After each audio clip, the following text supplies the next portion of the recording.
यो अरे बजे दबाजा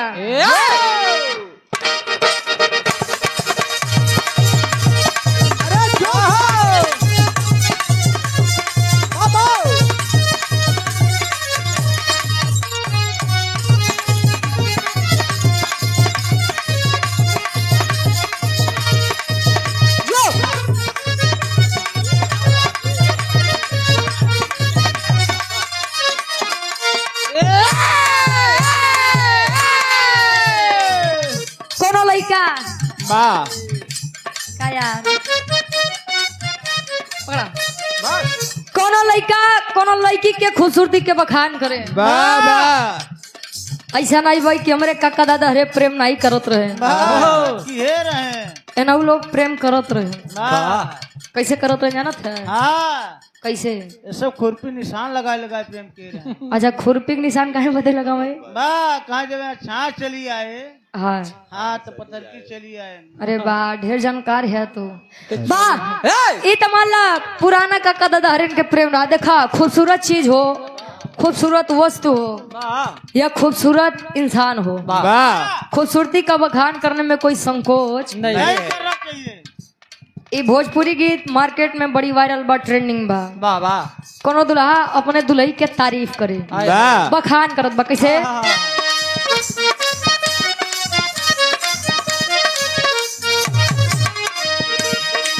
तोहरा में बात कुछ खास बावे हो तोरा में बात कुछ खास बाड़े हो तोरा में बात कुछ खास बाड़े हो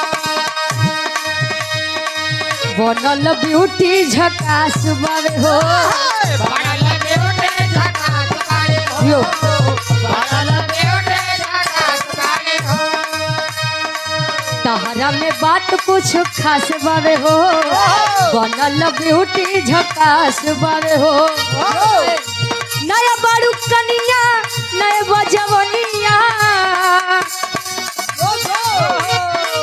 नया बाड़ू कनिया नए बजवनिया देखी के गड़बड़ मिजाज लागे छोड़ा छोड़ा छोड़ी दा राजा रंगबाज हमरा लाज लागे रंगबाज हमरा लाज वाह राजा रंगबाज हमरा लाज लागे ये गीत खेसारी भैया वाह देखा मार्केट में दो गाना बार एक राजा रंगबाज खेसारी भैया के एक राजा रंगबाज पवन भैया के वाह इता खेसारी भैया वाली आहा दुल्ही कहे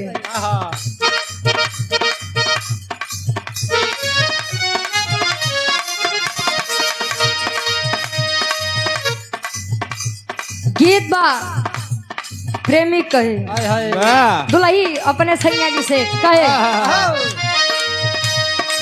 चार दिन भइले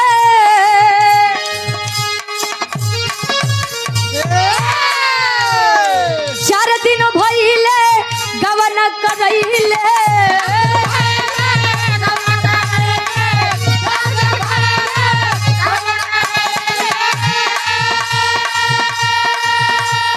चार दिन भइले गवन करैले अपने सुहाग रतिया मनल नहीं खे काल लइका कहे तहरा राजा रंगबाज के मिजाज अभी बनल नहीं खे तहरा राजा रंगबाज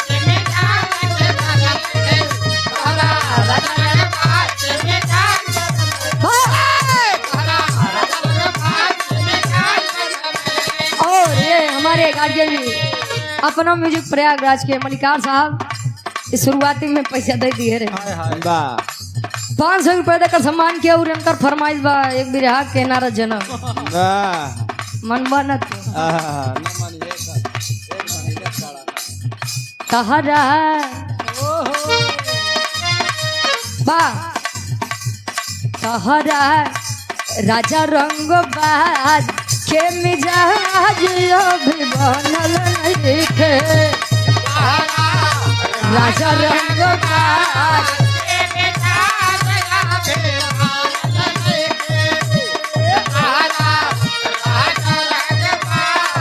के मिजाज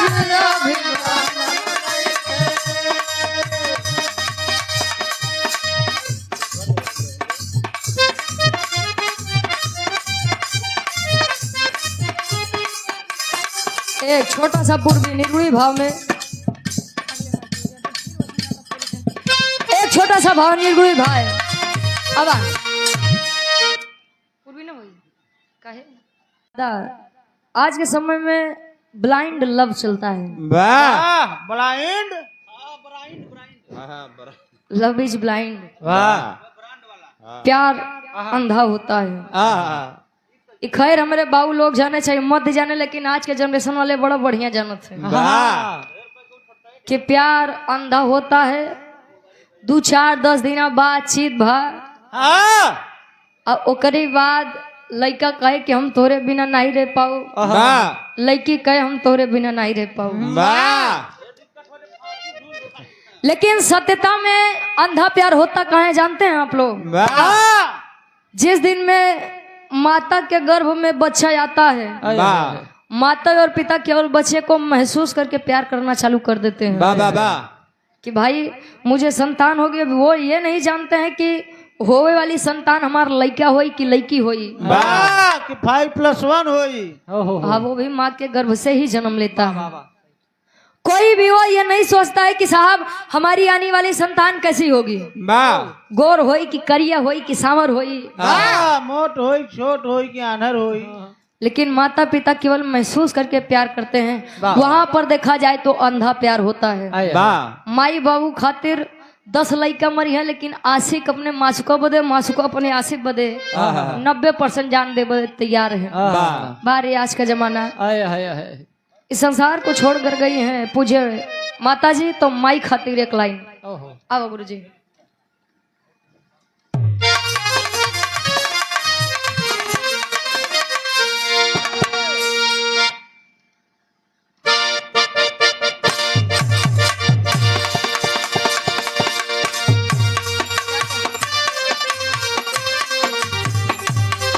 क्या बात है।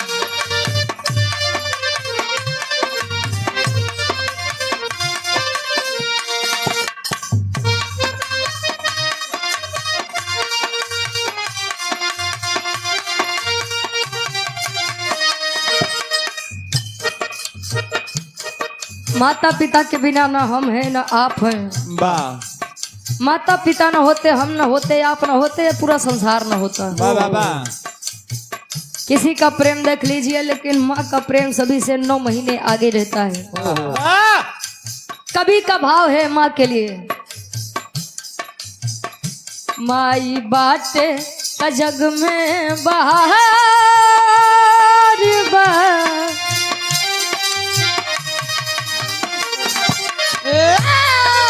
माई बाटे जग में बहार बा, अरे माई बिना केहू ना तोहार बा।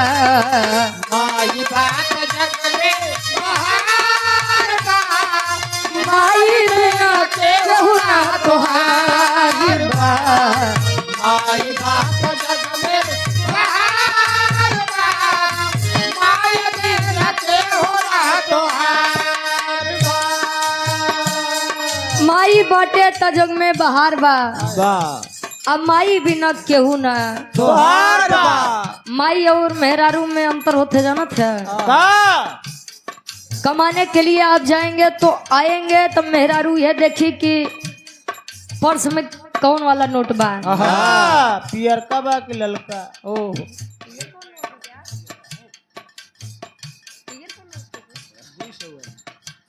वाह, लेकिन माँ देखती है कि मेरा बेटा सुबह से गया है, पता नहीं कुछ खाया है कि नहीं खाया है, लाल बैठ जा कुछ खाई ला। आ दुल्हन बेचारी या फेरम रात है, बाबू लगे कतो बैठ ही जाए। ऐसा हो कि कुल पैसा बाबुओं के दे दे तो का होई। वाह ये अंतर होता है साहब माता और पत्नी में। अंतरा के पहले अंताल में कवि जी लिखते हैं, उस दौर से सभी महिलाएं गुजरती हैं और वो जानती।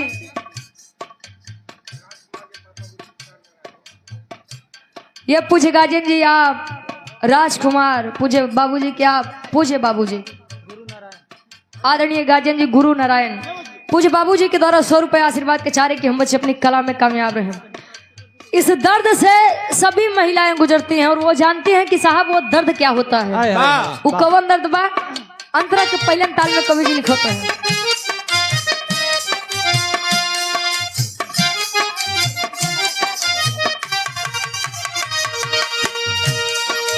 नौ महीना रखली तुह के पेट में अका तू दे अपने माँ के भेंट में। नौ महीना रखली तुह के पेट में भेंट में।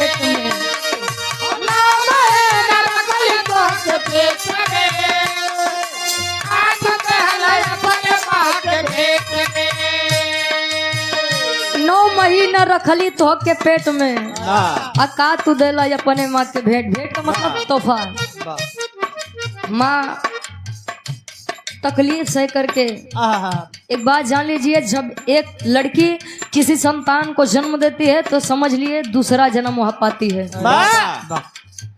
दूसरा जन्म पाने के बाद भी वह एक बार ये नहीं सोचती है कि मुझे तकलीफ कितनी हुई, नहीं साहब। वह यह सोचती है कि मेरी संतान कैसी है, मुझे एक बार दिखा दीजिए।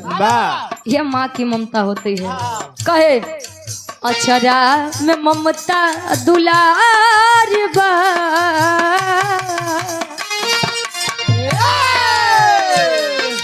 अचरा में ममता दुलार बा, अरे माई बिना केहू ना तुहार बा।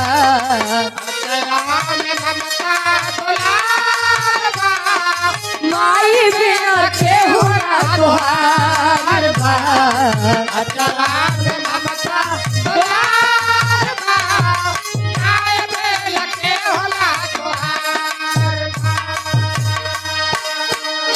अचरा में ममता दुलार बा, माई बिना केहू ना तोहार बा। पहले के लइकन कहूँ भी काम करके आवे तो अपने माई की गोदी में लेट जाए तो छाव मिलता था, आंचल का प्यार मिलता था।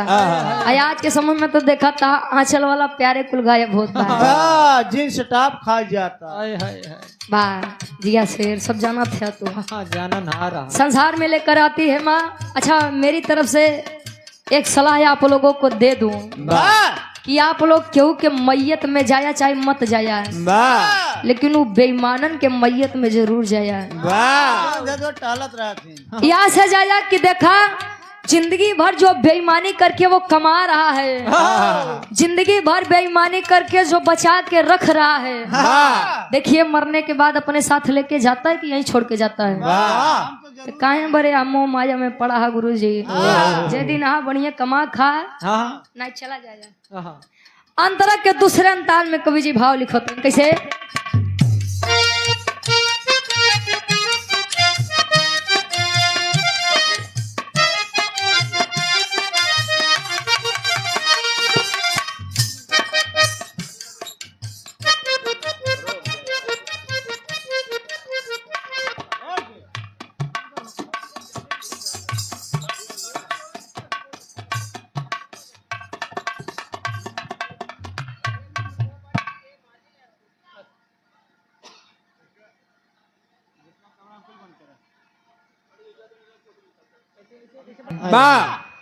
अंतरा के दूसरे अंताल में कवि जी भाव लिखते हैं माई के ममता बा।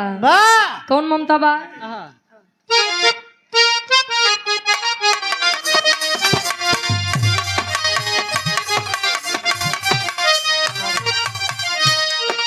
पवली का वो फल फूल मिठाइया तका खई है हो हमरो कन्हैया।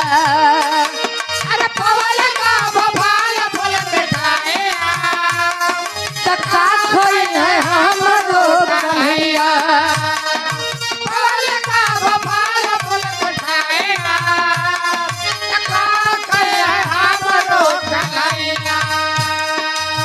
पवली का वो फल फूल मिठैया तका खई है हमरो कन्हैया।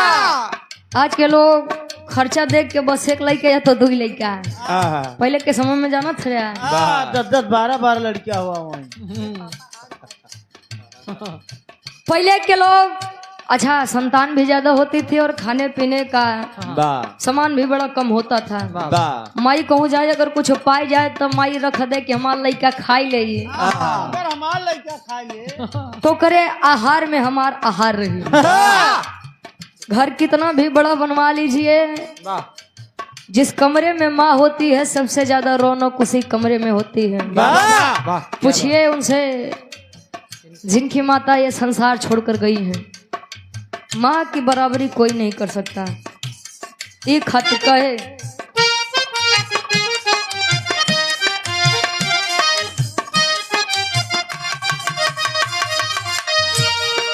पवली का वो फल फूल मिठैया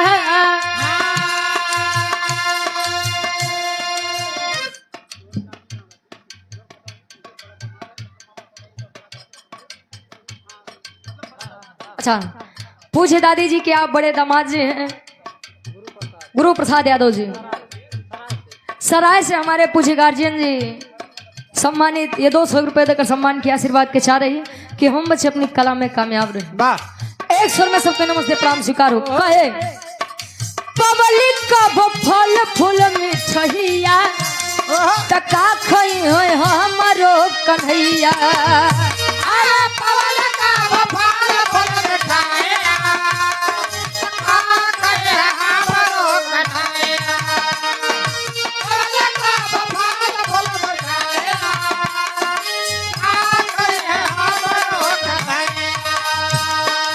उतरी नयसन उधार बा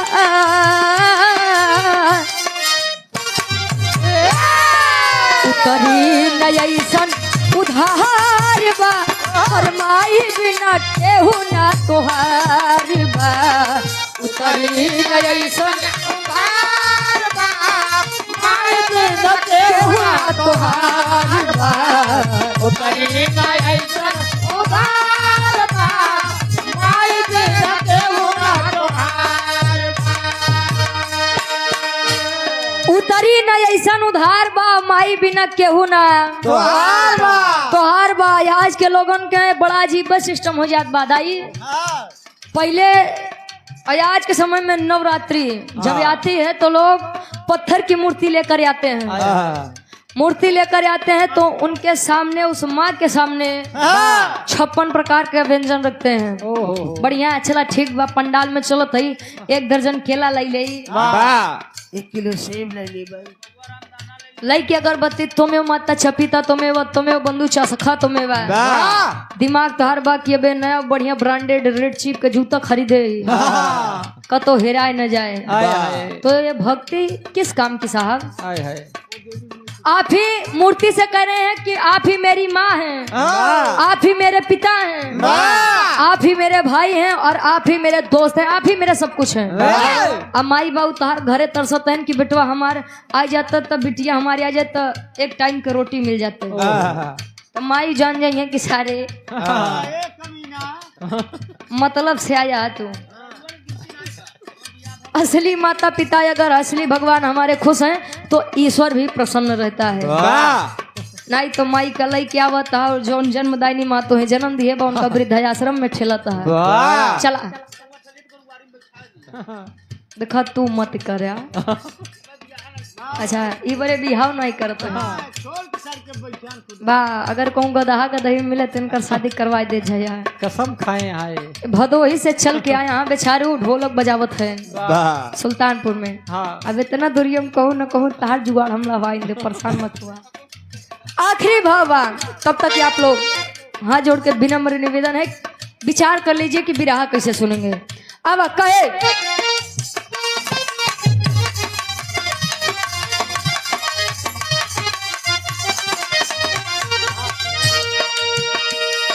भेवला बिछवन तब उठवले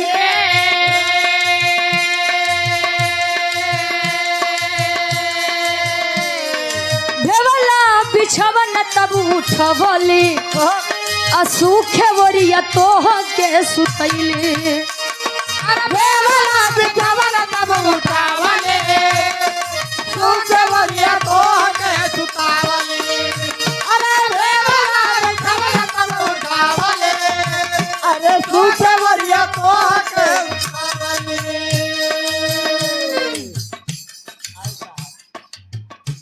भेवला बिछवना तब उठवली। वाह जिस समय लड़की देख के आप लोग तब यह अवस्था में आया है। वाह हम लोगों ने तो केवल सुना है कि जमाना पहले ये था, अब ये हो गया है। वाह आप लोग तो साक्षात प्रमाण है, आप लोग जानते हैं कि पहले जमाना क्या था और आज जमाना क्या है? लड़का जब बिस्तर गीला कर दे तब मातारी बाहरे माई के प्रेम। वाह वाह वाह ठंडी के महीना में उठाई के लड़का के सूखे वरी सुताई के हाँ हाँ आई अपन वो गीला जगह लेटत रही। वाह वाह वाह मेरे बच्चे को कोई तकलीफ ना हो, आहा, बच्चों के अंदर प्राण बचते हैं। बाबा अब वही लड़का जब बड़ा होई तो तू का करे हमरे खातिर। वाह अब जन्म दिए हा तो उतना तो करबो ही करबा। आहा, क्या कहिस तुम्हें करे बदे? मैंने सुना है इस बातों को, इसीलिए हाथ जोड़ के निवेदन है, कदर कर लीजिए माता पिता की, वरना जो कदर आप अपनी माँ की करेंगे, पिता के करेंगे, वही आपकी संतान हाँ, करे। 2 गुना ज्यादा आपके साथ करेगी। वाह कहे आखिरी भाव,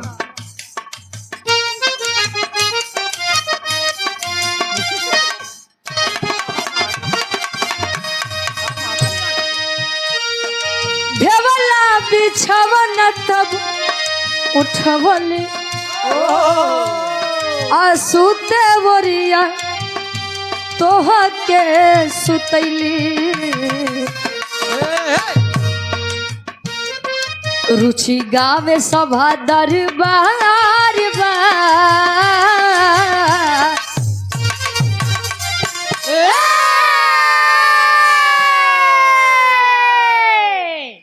तरुचि गावे सभा दरबार बा, अमाई बिना केहू ना तुहार बा, रुचि गावे सभा दरबार बा, और माई बिना केहू ना तुहार बा, रुचि गावे सभा दरबार बा, माई बिना केहू ना तुहार बा, रुचि गावे सभा दरबार बा, माई बिना केहू ना तमाई बिना केहू ना तुहार बा।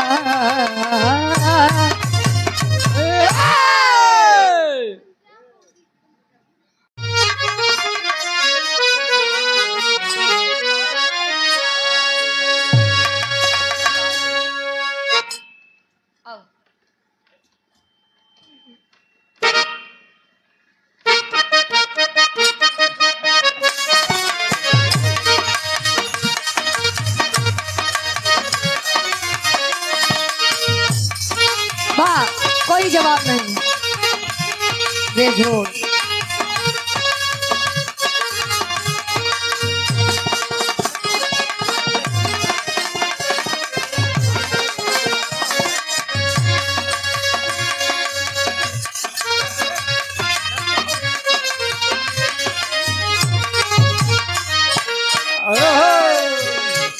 गीत के संकेत बा। वाह भाई साहब हम जहाँ खड़े हैं सामने साउंड मिला था, मुझे पहले समझाते नहीं समझा। बड़ी बढ़िया के गीत, वाह बिरहा सम्राट। एक बात जान लीजिए, जो मुकाम बिरहा जगत में वाह बिरहा सम्राट हैदर अली गुरुजी ने मुकाम पाया है, हासिल पाया है, वो शायद ही बिरहा जगत में कोई कलाकार पाए। वाह वाह वाह एक बिरहा था लव कुश कांड, उसमें गुरुजी ने गाया था, प्रभु श्री रामचंद्र जी जब घोड़ा छुड़ाने के लिए जाते हैं, तले अपने दोनों लड़का लव और कुश को देख करके विचार कर रहे हैं, वाह क्या कहें। और एक बात सत्य है,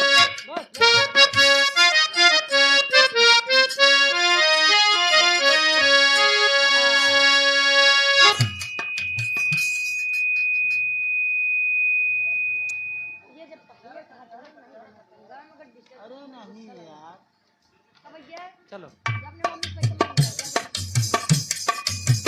कहें गुरुजी तोहरे माता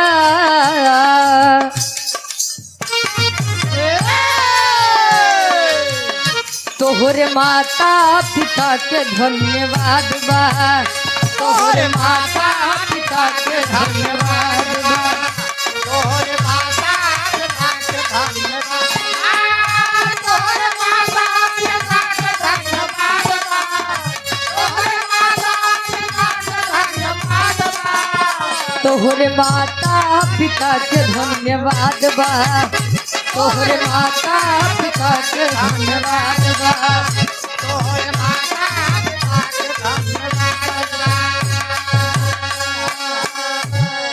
तोहरे माता पिता के धन्यवाद बा। एक बात जान लीजिए, कहीं कहीं माता और पिता के नाम से बच्चों को जाना जाता है कि फलाने के लड़का बा। वाह तो कहीं कहीं बच्चों के नाम से बच्चों के काम से माता और पिता को जाना जाता है कि यार इन लड़कवा के माई बाबू है। वाह एक दूसरे के दोनों पूरक होते हैं। वाह कोनो लड़का बढ़िया काम कर जाई तो लोग बड़े अदब से यार एसपी साहब के बाबू माई जाते हैं, वाह डॉक्टर साहब के माई बाबू जाते हैं। लीची गवैया के बाबू जाते हैं। ओहो क्या बात है, सही है। वाह वाह हेलो,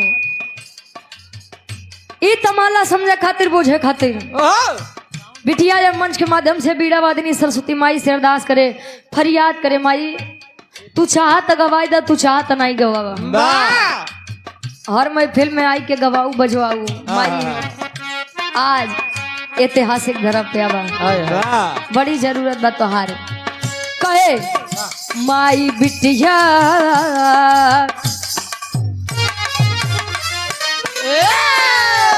माई बिटिया के तोहर बा सहारा, माई बिटिया के तोहर बा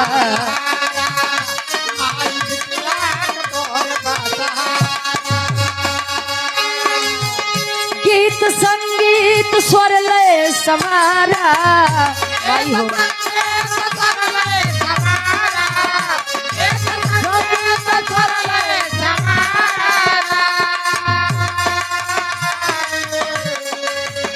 गीत संगीत स्वर लय समारा, माई बिटिया के तोहर बा सहारा, माई बिटिया के तोहर बा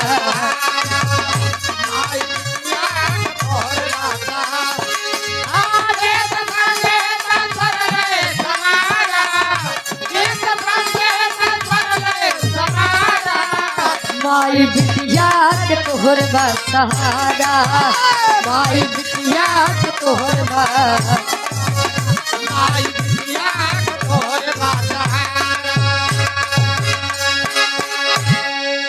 गीत संगीत स्वर लय समारा, अब माई बिटिया के तोहरे बा सहारा। इस जगत में माता और बेटी का रिश्ता बड़ा अनमोल होता है, बेजोड़ होता है। मंच से नीचे रहते तो हमें यह लगता है कि आज हम गा ही नहीं पाएंगे, नहीं वाह मंच पे चढ़ते ही एक अदृश्य शक्ति आती है और कहती है कि नहीं बेटा, वाह जैसे तू हाँ बाबू जैसे तूने अपना अगला मंच संभाला था वैसे तू आज भी यह मंच संभालेगी। वाह ये सरस्वती माँ की कृपा होती है, हमारी जन्मदायिनी माँ की कृपा होती है। वाह अंतरा के पहले अंताल में बिटिया अरदास करेगा।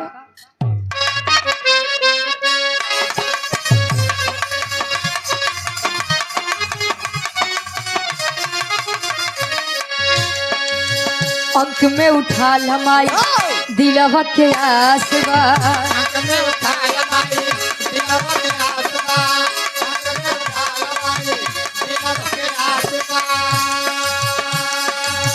अंक में उठा लमाई दिलवा के आसवा, तू आई गवई बुमाई पूरा विश्वास बा।